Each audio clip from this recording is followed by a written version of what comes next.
माधव जय कुंज बिहारी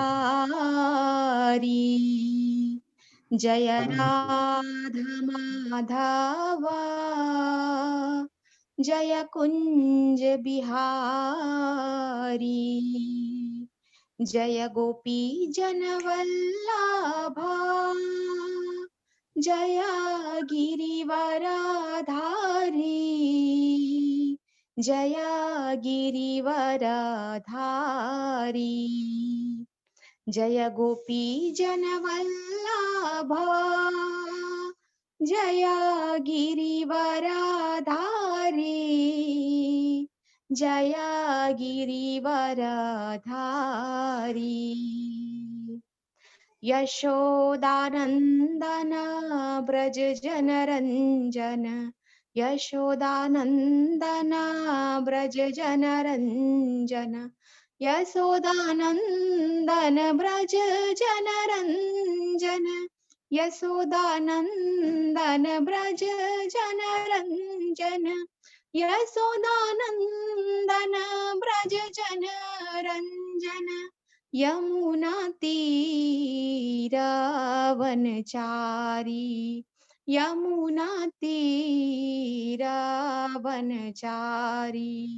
जय राधा माधव जय कुंज बिहारी जय राधा माधव जय कुंज बिहारी जय श्री कृष्ण चैतन्य प्रभु नित्यानंदा श्री अद्वैत गदाधर श्रीवासादि गौर भक्त वृंदा जय श्री कृष्ण चैतन्य प्रभु नित्यानंदा श्री अद्वैत गदाधर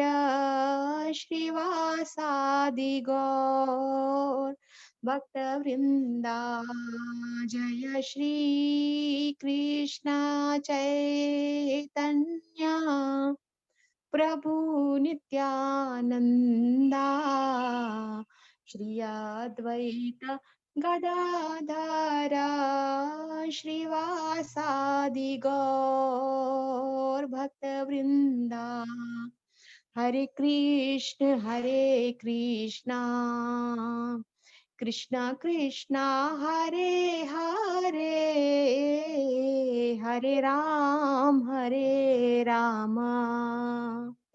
राम राम हरे हरे हरे कृष्णा कृष्णा कृष्ण हरे हरे हरे राम राम राम हरे हरे हरे कृष्ण कृष्णा कृष्ण हरे हरे हरे राम राम राम हरे हरे हरे कृष्ण कृष्णा कृष्ण हरे हरे हरे राम राम हरे हरे हरे कृष्ण कृष्णा कृष्ण हरे हरे हरे राम राम राम हरे हरे जय गुरुदेवा जय गुरुदेवा जय गुरुदेवा जय गुरुदेवा जय पतित पावन श्रील गुरुदेवा जय परम दयालु श्रील गुरुदेवा जय जय गुरुदेवा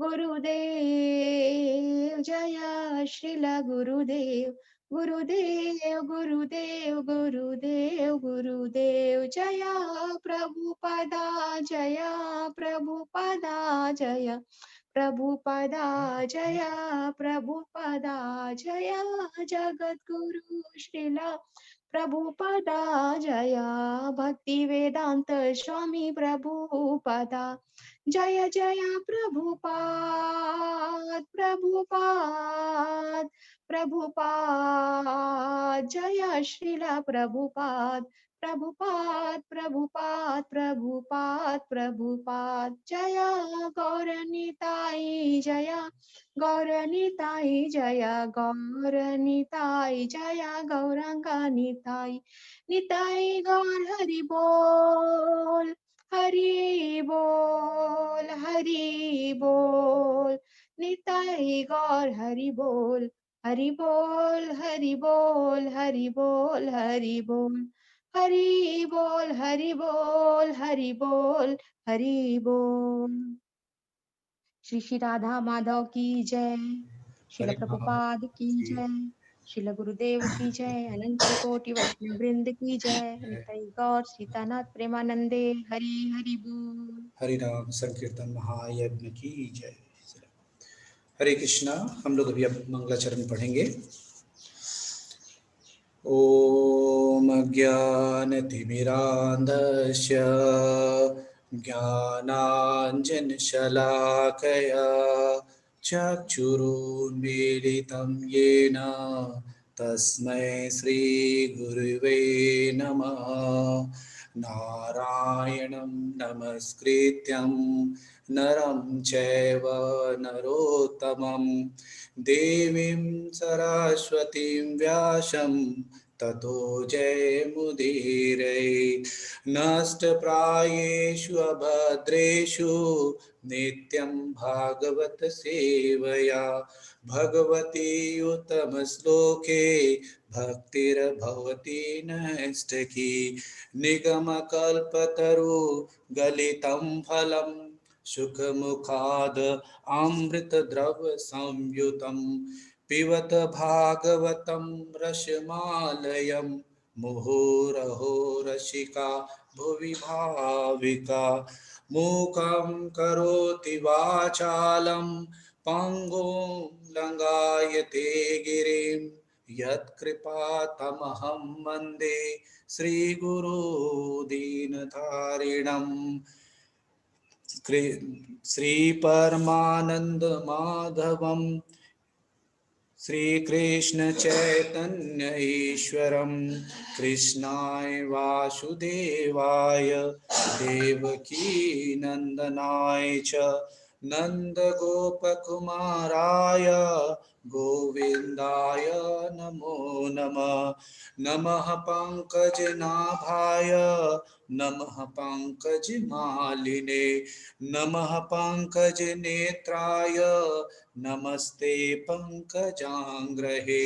पाहि पाहि महायोगी देवदेव जगत्पते। नान्यं तदभ्यं पश्ये यत्र मृत्यु परस्परम्। हे कृष्ण करुणा सिंधु दीनबंधु जगत्पते। गोपेश गोपिका कांता राधा कांत नमस्तुते। तप्त कांचन गौरांगे राधे वृंदावनेश्वरी। वृषभानुसुते देवी प्रणमामि हरिप्रिये। वाञ्छाकल्पतरुभ्यश्च कृपा सिन्धुभ्य एव च पतितानां पावनेभ्यो वैष्णवेभ्यो नमो नमः। जय श्री कृष्ण चैतन्य प्रभु नित्यानंदा श्री अद्वैत गदाधर शिवासादि गौर भक्तवृंदा। हरे कृष्ण कृष्ण कृष्ण हरे हरे हरे राम राम राम हरे हरे। ओम नमो भगवते वासुदेवाय। ओम नमो भगवते वासुदेवाय। ओम नमो भगवते वासुदेवाय।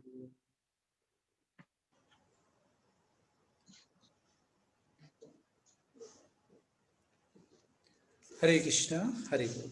आज हम लोग पढ़ेंगे श्रीमद् भागवतम स्कंद 1 अध्याय 18 श्लोक संख्या 49 और 50। इति पुत्रकृत अघेन सह अनुतप्त महामुनि स्वयं विप्रकृतो राजा राज्ञा नैवाज्ञं तद चिन्तयत्।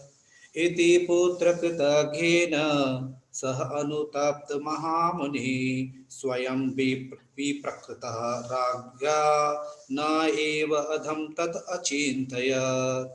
इति पुत्रकृतः घेन सह अनुतप्त महामुनि स्वयं विप्रकृतो राज्ञा नैवाद्यं तदचिन्तयत्। इस प्रकार मुनि ने अपने पुत्र द्वारा किए गए पाप के लिए पश्चाताप किया। उसने राजा द्वारा किए गए अपमान को गंभीरता से ग्रहण नहीं किया। तात्पर्य श्रील प्रभुपाद द्वारा। जब सारी घटना स्पष्ट हो गई है, महाराज परीक्षित द्वारा मुनि के गले में मृत सर्प लपेटना कोई गंभीर अपराध न था, किंतु श्रृंगी द्वारा राजा को शापित किया जाना गंभीर अपराध था। यह गंभीर अपराध एक मूर्ख बालक द्वारा ही हुआ था, अतएव वह परमेश्वर द्वारा क्षम्य था। यद्यपि पाप के फल से मुक्त होना संभव न था, महाराज परीक्षित ने भी मूर्ख ब्राह्मण द्वारा दिए गए शाप की ओर ध्यान नहीं दिया। उल्टे उन्होंने इस विषम स्थिति का लाभ उठाया और भगवान की महद इच्छा से श्री सुखदेव गोस्वामी की कृपा के माध्यम से जीवन की चरम सिद्धि प्राप्त की।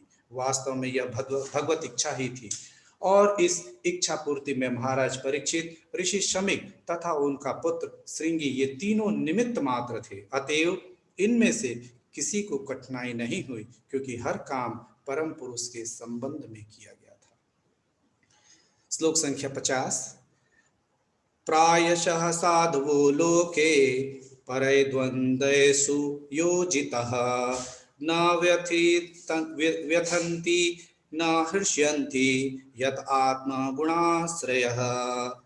प्रायशः साधवः लोके परैर्द्वन्द्वेषु योजितः न व्यथन्ति न हृष्यन्ति यत् आत्मगुणः आश्रयः।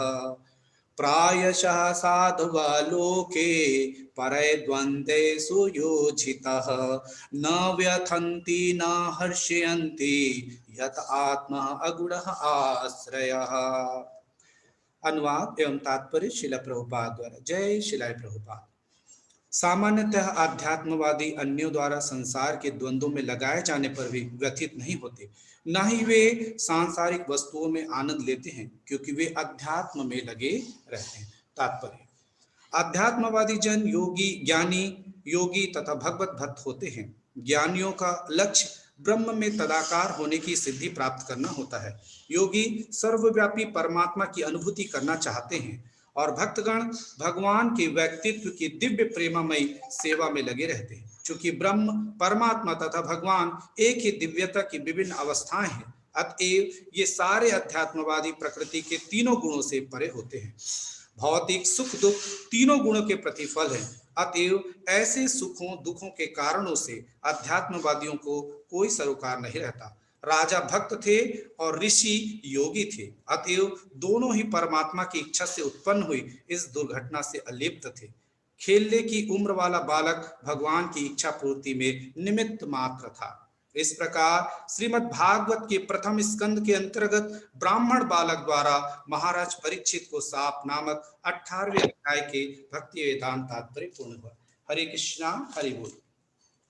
तो ये श्रीमद् भागवतम के 18वें पहले स्कंद के 18वें अध्याय का अंतिम 2 श्लोक था। और जैसे कि सोमनाथ प्रभु जी ने मुझे ये दायित्व दिया था कि इस पूरे चैप्टर का समरी मैं करूं, तो मैं उसको बहुत शॉर्ट में बोलता हूं।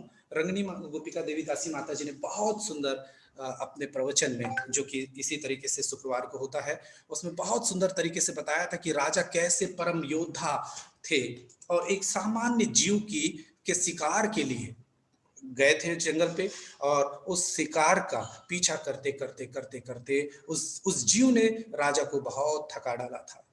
ये पूरी घटनाक्रम कैसे हुई, मैं उस पे आपका ध्यान आकर्षित कर रहा हूं कि किस प्रकार राजा परीक्षित इस पूरे के कारण बने कि वो छोटा सा जीव जो कि परम योद्धा थे। रंगनी गोपिका देवी दासी माता जी बहुत सुंदर इसका वर्णन किया था कि किस प्रकार से परम योद्धा थे और उस छोटे से जीव का पीछा करते करते जंगल में वो थक गए, और थक कर वो पहुंचे भी तो कहाँ पहुंचे, वो पहुंचे समीक ऋषि के आश्रम में।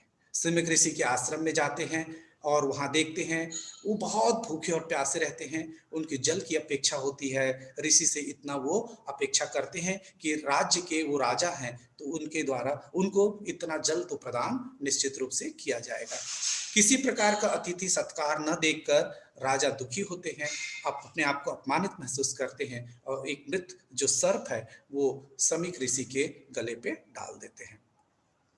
तो यहाँ पे जो समीक ऋषि के बेटा जो श्रृंगी वो नदी पे स्नान करते रहता है, उसका दोस्त उसका जो सखा है वो इस बात को देख लेता है और वो जाके अपने दोस्त श्रृंगी को इस पूरे जो दृष्टांत है उसको बताता है। श्रृंगी ऋषि जो है वो बिना किसी सोच समझ के, बिना किसी प्रकार के जो घटना है उसको जाने बिना वो वहीं पे भगवान जो है राजा परीक्षित को श्राप दे देते हैं कि 7 दिन में तक्षक नाग आएगा और आपको काट लेगा।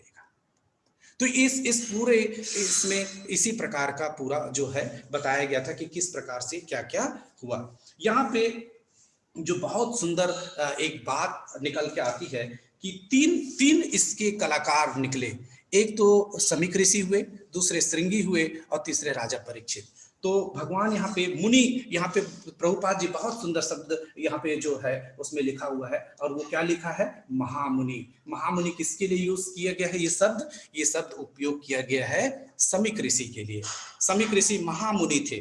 तो महामुनि मुनि क्या है, तो श्रीमद् भगवत गीता के दूसरे अध्याय के 56वें नंबर के श्लोक में भगवान स्वयं इसका वर्णन करते हैं और भगवान बताते हैं, दुखेशु अनिदुग्न मना सुखेशु विगत स्प्रेयः वीतराग भया क्रोधा स्थित ध्री मुनि उच्यते।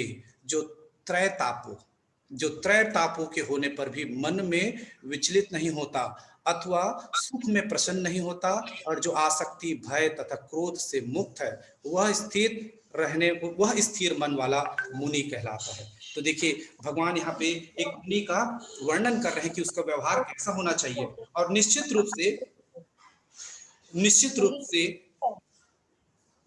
रूप से हम लोगों ने यहाँ पे देखा था कि किस प्रकार से जो भगवान है वो ये जो मननशील, मुनि का मतलब जो मननशील है, ध्यानशील है, जो अध्यात्म में लगा है, जो कृष्ण भावनामृत में पूर्णतः स्थिति को प्राप्त करना चाहता है, और वो मनन कर रहे हैं, भगवान के चिंतन में लगे हैं, ध्यान में लगे हैं, उनकी साधना में लगे हैं और उनको आत्म साक्षात्कार की ओर अग्रसर है। और समीक ऋषि भी उसी स्थिति पे थे, समाधि स्तर पे वो भगवान की दिव्य जो प्रेमा भक्ति प्राप्त करने के लिए लगे हुए थे। तो यहाँ पे बता रहे हैं कि इसलिए वो उनका विचलित होने का कोई प्रश्न नहीं था। और प्रभुपाद जी ने बहुत सुंदर तात्पर्य में लिखा भी कि इसलिए समीक ऋषि किसी प्रकार का सर्प के देखने पर भी वो अपमान महसूस नहीं किए क्योंकि वो मुनि थे। लेकिन हुआ क्या, और वो मुनि थे और मुनि के जितने गुण हमने पढ़ा उसमें वो दुखी कब हुए, जब पता चला उनके पुत्र श्रृंगी के द्वारा राजा परीक्षित को श्राप दे दिया गया, तब बहुत दुखी हुआ, उनको बहुत दुख हुआ कि उनके पुत्र के द्वारा ऐसा गलत काम किया गया है करके। तो यहाँ पे ये समीक तो मुनि थे और उनके हम लोगों ने यहाँ पे देखा। दूसरा बहुत सुंदर इसमें जो बताया गया है और वो है श्रृंगी ऋषि, और श्रृंगी ऋषि को ब्राह्मण कहकर संबोधित किया गया है यहाँ पे। तो 18वें अध्याय के 42वें नंबर के श्लोक पे, यदि हम 18वें अध्याय के जो 42वें नंबर के श्लोक में देखते हैं तो भगवान क्या बताते हैं, 18वें अध्याय के 42वें नंबर के श्लोक में भगवान बताते हैं भगवान बताते हैं यहाँ पे शांति, प्रियता, आत्म संयम, तपस्या, पवित्रता, सहिष्णु, सत्यनिष्ठा, ज्ञान, विज्ञान तथा धार्मिकता, ये भगवान बताते हैं ब्राह्मण के गुण। ये 18वें अध्याय के 42वें नंबर के श्लोक में भगवान बताते हैं समोदम स्तपः शौचम शांति आजर्व एव हि च ज्ञानम विज्ञानम आस्तिक्यम ब्रह्म कर्म स्वभावजम। ये ब्राह्मण का गुण होना है। ये ब्राह्मण में इतने गुण होते हैं, शांति प्रिय होना चाहिए, आत्म संयम होना चाहिए, और क्या होना चाहिए, सहिष्णु होना चाहिए, तपस्वी होना चाहिए, पवित्र होना चाहिए। और देखिए बालक श्रृंगी ने क्या किया।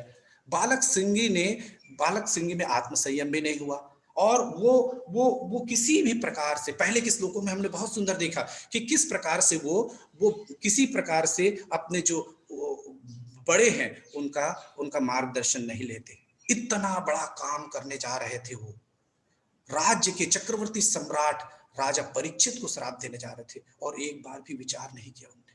और क्या कर दिया, ये उन्होंने क्या कर दिया, श्रृंगी ऋषि का स्वभाव जो है वो ब्राह्मण अनुकूल नहीं था, तो वो राजा परीक्षित को क्या कर देते हैं, श्राप देते हैं। निश्चित रूप से ये क्यों हुआ, इसकी चर्चा हम लोगों ने पहले की क्लास में सुनी है और कही है। क्या कि ब्राह्मण अनुभवहीन था। प्रभुपाद जी भी बहुत सुंदर लिखते हैं, अनुभवहीन था, और कली भी देख लिया था। वो काल राजा परीक्षित को तो देख लिया था, राजा परीक्षित ने तो अपना तलवार निकाल लिया था कली को मारने के लिए, और कली क्या कर लिया था, शरणागति ले लिया था। और राजा का ये धर्म है कि उसका जो भी शरणागति ले, ध्यान से सुनिएगा, बहुत सुंदर बात, कि जब वो कली राजा का शरणागति ले लेते हैं तो राजा उसे अभय प्रदान कर देते हैं। तो जब एक राजा कली को अभय प्रदान कर सकता है या उसका दायित्व है, तो सोचिए यदि हम भगवान की शरणागति ले लेते हैं तो क्या होगा। केवल एक राजा, एक मनुष्य हमें अभय प्रदान कर सकता है, संरक्षण प्रदान कर सकता है, जीवन प्रदान कर सकता है, तो परम पिता परमेश्वर भगवान श्री कृष्ण का यदि हम शरणागति ले लेते हैं तो सोचिए क्या हमें मिलेगा।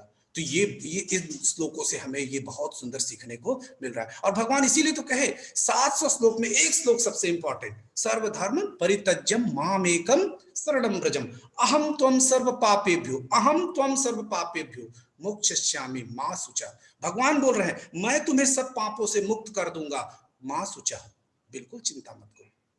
इस प्रकार का एश्योरेंस और कोई दे सकता है? कोई नहीं दे सकता, क्योंकि वही दे सकते हैं। क्यों दे सकते हैं? ईश्वरः परमः कृष्णः सच्चिदानंद विग्रह अनादिरादिर गोविंद सर्व कारण कारण, सारे कारणों के कारण है, और वही जो इतना सक्षम है वही तो दे सकता है।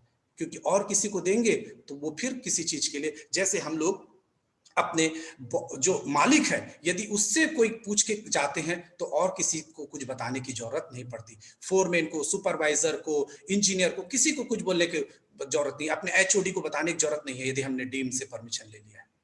लेकिन यदि हम और किसी से ले रहे हैं तो बोलेगा मैं देखता हूं, यदि मेरे से संभव होगा तो करूंगा, और नहीं तो मैं उनसे पूछूंगा। तो इसलिए हम सबको भगवान की शरणागति ले लेना चाहिए। तो इस प्रकार से ये कली हम लोगों को सोचना चाहिए कि ब्राह्मण क्यों, जैसे कि एक वायरस कमजोर आदमी को पकड़ता है, उसी प्रकार से कली ने देख लिया कि इन 3 चरित्र में से सबसे कमजोर कौन सा है। समय तो भगवान की प्राप्ति में मुनि हो चुके थे तो उनमें तो कोई प्रभाव था नहीं, राजा परीक्षित पहले से ही उसको कर चुके थे, शरणागत दे चुके थे। तो यहाँ पे उसने देखा कि अभी ब्राह्मण अनुभवहीन बालक जो है इसे ही उनने अपना बना लिया, और इस तरीके से वो जो है चले जाते। यहाँ पे एक बहुत सुंदर जो मैसेज है, वो मैसेज क्या है, वो मैसेज ये है कि राजा परीक्षित, प्रभुपाद जी बहुत सुंदर लिखते हैं कि राजा परीक्षित इससे विचलित नहीं हुए। यही है भक्त का गुण, यही है भक्त का गुण। भक्त का गुण ही यही है कि वो किसी भी परिस्थिति में विचलित नहीं होता। क्यों नहीं होता?